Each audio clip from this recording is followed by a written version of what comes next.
ಭಾವ ಆದ್ರೂ ಸಪೋರ್ಟಿಗೆ ಏನಂದ್ರೆ ಏನಾಗ್ತಿದೆ ಅಂತ ಕೇಳಿದ್ರೆ ಜಾಸ್ತಿ, ಯಾಕೆಂದ್ರೆ ಅವ್ರು ಜಾಸ್ತಿ ಇದ್ರ ಬಗ್ಗೆ ಬರಕ್ ಆಗೋದಿಲ್ಲ ಅವ್ರು, ಯಾಕೆಂದ್ರೆ ಮುಂಚೆಯಿಂದನೂ ಅವ್ರಿಗೆ ಗೊತ್ತಿತ್ತು. ಮುಂಚೆ ಒಂದ್ ಟೈಮ್ ಕಂಪ್ಲೇಂಟ್ ಆಗಿತ್ತಂದ್ರೆ ಅವಾಗ ಗೊತ್ತಿತ್ತು, ಅವಾಗೇ ಹೇಳಿದ್ರು ಅವ್ರ ಜೊತೆ ಮಾತಾಡ್ಕೊಂಡು ಮಾನ ಮರ್ಯಾದೆ ಕಳ್ತಿದ್ದೀರಾ, ಅವ್ರ ಜೊತೆನೆ ಇದು ಬದುಕಿ, ಯಾಕೆಂದ್ರೆ ಎಲ್ಲರೂ ನೋಡ್ತಾರೆ. ಅವ್ರಿಗೆ ಕೆಲವು ನೋಡಿ ನಮ್ಮ ಬಗ್ಗೆ ಹೇಳಿದ್ದಾರೆ, ನನ್ನ ಭಾವಾಗಿ ಹೇಳಿದ್ದಾರೆ.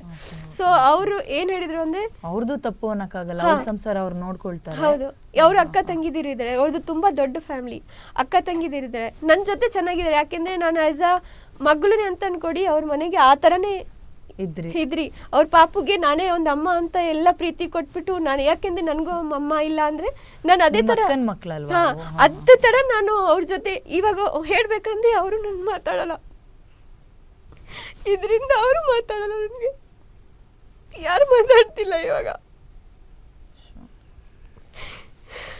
ನನ್ನ ಜಸ್ಟ್ ಸ್ವಲ್ಪ ದಿವಸ ಮುಂಚೆ ಹೋಗ್ತಾ ಇದೆ ಬರ್ತಾ ಇದೆ.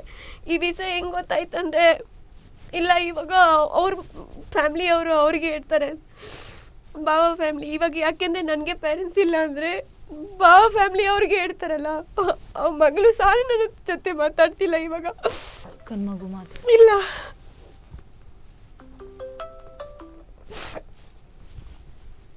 ಅವರೊಬ್ಬರೇ ಇದ್ಲು ನನಗೇನು ಕೇಳೋಕ್ಕೆ, ಎಲ್ಲಿದೆಯಮ್ಮ ಏನು ಅಂತ. ಅದು ಇಲ್ಲ, ಇವರಿಂದ ಫುಲ್ ಲೈಫ್ ಇಸ್ವಾಲ್ ಆಯಿತು ನನಗೆ.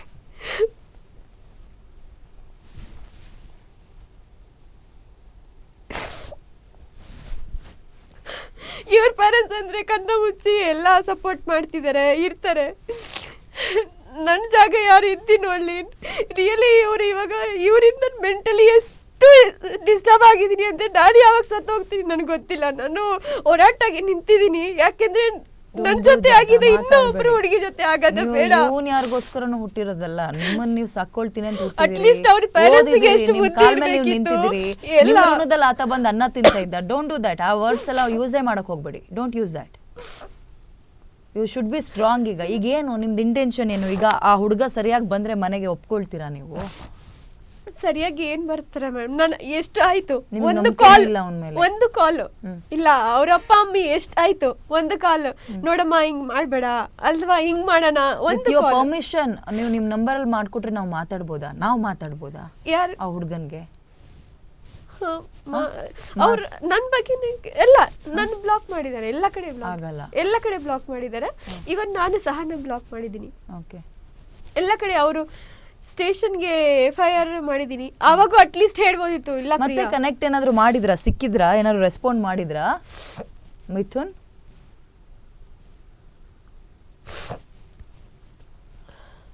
ಓಕೆ, ನಾವು ಟ್ರೈ ಮಾಡ್ತಿದಾರಂತೆ, ಬಟ್ ರಿಸೀವ್ ಮಾಡ್ತಿಲ್ಲ. ಅವರು ಹೊಡೆದಿದ್ದಾರಂತೆ, ನಾನೇ ಬಿದ್ದಿದ್ದಂತೆ. ಎಷ್ಟು ಏಟ್ ನಾನೇ ಮಾಡ್ಕೊಂಡೆ, ನಾನು ಬಿದ್ದಿ ನಾನೇ ನಿಮಗೆ ನೀವೇ ಸೆಲ್ಫ್ ಏಟ್ ಮಾಡ್ಕೊಂಡು ಹಾಸ್ಪಿಟಲ್ ಏಟ್ ಆಗಿದ್ದೀನಿ. ಎಷ್ಟು ಡಾಕ್ಟರ್ ಚೆಕ್ ಮಾಡಿ ಎಷ್ಟು ಈ ಬಾಯಿಗೆ ಇದು ತೋರಿಸ್ತಾ ಇದ್ದೀರಾ, ಇದು ಎಲ್ಲ ನಾನೇ ಮಾಡ್ಕೊಂಡಿದ್ದೀನಂತೆ. ಅವ್ರದ್ದು ಏನಿಲ್ಲ ಅಂತ ಹೇಳ್ತಾರೆ.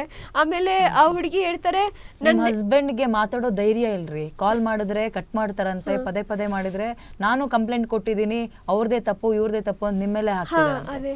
ಅಲ್ಲ, ಅದೇನಿತ್ತು ನೇರವಾಗಿ ಬಂದು ಹೇಳಕ್ಕಾಗಲ್ವಾ? ಹಾಗಾದ್ರೆ ಕಂಪ್ಲೇಂಟ್ ಕೊಡಕ್ಕಾಗತ್ತೆ, ಇಲ್ಲಿ ಏನಾಯ್ತು ಅಂತ ಹೇಳಕ್ ಧೈರ್ಯ ಇಲ್ವಾ? ಏನ್ ಕಳ್ಳಾಟಗಳು ಆಡ್ತಾ ಇದಾರ?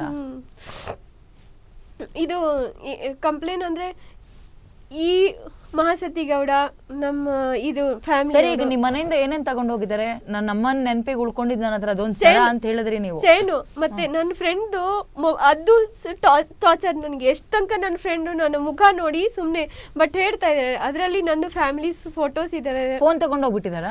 ಫೋನ್ ತಗೊಂಡೋಗ್ಬಿಟ್ಟು ಒಡವೆನೂ ತಗೊಂಡೋಗ್ಬಿಟ್ಟು. ನೀವು ಕೇಳಲಿಲ್ವಾ ಅದನ್ನ? ಕೇಳಿದೀನಿ ಮ್ಯಾಮ್, ಎಲ್ಲ ಕಡೆ ಕೇಳಿದೀನಿ. ನಾನು ಇದರಲ್ಲಿ ಬರ್ಸಿದೀನಿ. ಅದೆಲ್ಲ ಕೇಳುವಾಗ ಪೊಲೀಸರು ಕೇಳುವಾಗ ಇಲ್ಲ ನಾನು ತಗೊಂಡೋಗಿಲ್ಲ. ಏನು ಶೇಮ್ ಆಗ್ಬೇಕ್ರಿ, ಗಂಡಸ್ ಜಾತಿಗೆ ಶೇಮ್. ನೀವು ನನ್ನ ಮಮ್ಮಿ ಇಲ್ಲ, ಕೊನೆ ರಿಸೀವ್ ಮಾಡಿ ಮಾತಾಡೋ ಯೋಗ್ಯತೆ ಇಲ್ಲ, ಧೈರ್ಯ ಇಲ್ಲ. ಮದುವೆ ಆದ್ಮೇಲೆ ಕಟ್ಕೊಂಡಿರೋಳಿಗೆ ಒಂದೊತ್ತು ಮೂರೊತ್ತು ಊಟ ಹಾಕಕ್ ಆಗ್ತಾ ಇಲ್ಲ ನಿಮ್ ಕೈಲಿ. ಆಕೆ ಏನೋ ಒಂದು ಸಂಪಾದನೆ ಮಾಡ್ಕೊಂಡು ಅವ್ರ ಅಮ್ಮನ ನೆನಪಿಗೆ ಇಟ್ಕೊಂಡಿರೋ ಒಡವೆನೂ ತಗೊಂಡು ಹೋಗೋದು, ಫೋನು ತಗೊಂಡು ಹೋಗೋದು, ನಾಚಿಕೆ ಲಾಯಕ್ಕೆ ಇಲ್ಲ. ಗಂಡ ಜಾತಿಗೆ ಅವಮಾನ ಈ ಮನುಷ್ಯ. ಹೋಗಿ ಬಂದು ಆ ಹುಡುಗಿ ಕ್ಯಾರೆಕ್ಟರ್ ಸರಿ ಇಲ್ಲ ಅಥವಾ ಅವಳೇ ಸರಿ ಇಲ್ಲ, ಅನುಮಾನಗೊಳ್ತಾಳೆ, ಹಂಗೆ ಹಿಂಗೆ ಅಂದ್ಕೊಂಡು ಹೇಳ್ಕೊಂಬರೋದು. ಮತ್ತೊಂದು ಕಡೆ ಹೇಳಿದ್ನಲ್ಲ, ಗಂಡಸ್ ಜಾತಿಗೆ ಅವಮಾನ. ಅದೇನು ಅಂತ ಹೇಳಕ್ಕಾಗಲ್ವಾ? ಆಕೆ ಏನ್ ಮಾಡಿದ್ಲು? 5-6 ವರ್ಷ ಚೆನ್ನಾಗಿತ್ತು, ಮದುವೆಯಾಗಿ 2 ತಿಂಗಳಿಗೆಲ್ಲವೂ ಹಳ್ಸೋಗ್ಬಿಡ್ತಾ ಹಾಗಾದ್ರೆ? ನೀವೇ ಫೋರ್ಸ್ ಮಾಡಿದ್ದು ಮದುವೆ ಆಗಲೇಬೇಕು ಅಂತ? ಏನು ತಲೆನೋವಾ? ಒಂಥರ ಬ್ರೇಕ್ ಬೇಕಾ? ತಲೆ ಸುತ್ತಾ ಇದೆ ನನಗೆ.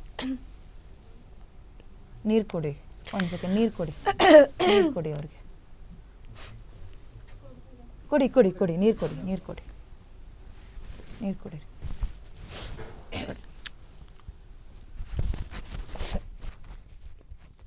ಇಲ್ಲ, ಬೇರೆ ಇದು ಹಾಕಿದ್ದೀವಿ, ಆರಾಮಾಗಿ ಕುಡೀರಿ, ನೀವು ಕುಡೀರಿ.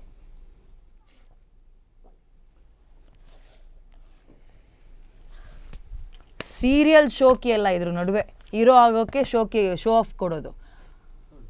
ಆಕೆ ಕಟ್ಟಿಸ್ಕೊಂಡಿರೋ ತಾಳಿನೂ ಆಕೆನೇ ದುಡ್ಡು ಕೊಟ್ಟು ತರಬೇಕು ಅಂದರೆ ನಾ ಹೇಳಿದ್ನಲ್ಲ, ಯಾಕೆ ಬೇಕಿತ್ತು ಇದೆಲ್ಲವು? ನಿಮ್ಮದು ತಪ್ಪಲ್ಲ, ನಿಮ್ಮನ್ನು ಬೆಳೆಸಿರೋರು ತಪ್ಪು. ನಿಜಕ್ಕೂ ಶೇಮ್ ಅನಿಸುತ್ತೆ.